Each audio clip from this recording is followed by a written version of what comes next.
Hello, అందరికీ నమస్కారం. ముఖ్యంగా మనం ఈరోజు చెప్పాల్సింది ఏంటంటే, నువ్వు దేని గురించి భయపడుతున్నావో అవతల వ్యక్తి దాని గురించి భయపడుతున్నాడని అంట. నిన్ను చూసి చాలా తెలివిమంతుడని అవతల వ్యక్తి అనుకుంటాడు. అవతల వ్యక్తిని చూసి కూడా నువ్వు చాలా తెలివిమంతుడని నువ్వు అనుకుంటావు.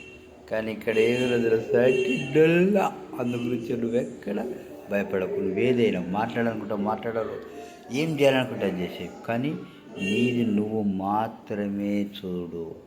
ఎందుకంటే నువ్వు నీట్గా ఉన్నావు అనుకో, నిన్ను చూసి పక్క వాళ్ళు తయారవుతారు. నువ్వు మంచి హ్యాపీగా ఉన్నావు అనుకో, నిన్ను చూసి పక్క వాళ్ళు తయారవుతారు. నువ్వు కుళ్ళుతున్నావు అనుకో, నిన్ను చూసి పక్క వాళ్ళు తయారవుతారు కదా. నువ్వు బాధపడ్డావు అనుకో, నిన్ను చూసి పక్క వాళ్ళు తయారవుతారు కదా. అంటే ఇప్పుడు నీకు ఏమర్థమైంది? నువ్వేం చేసినా పక్క వాళ్ళు తయారవుతారు. కాబట్టి నువ్వు హ్యాపీగా ఎప్పుడు కూల్గా టెన్షన్ లేకుండా చచ్చిపోయేంత కాలం సంతోషంగా ఉండు. గదే జీవితం. మరి గట్లయినప్పుడు నువ్వు చాలా కఠినంగా మారద్దు, ప్రశాంతంగా ఉండాలి. Thank you so much.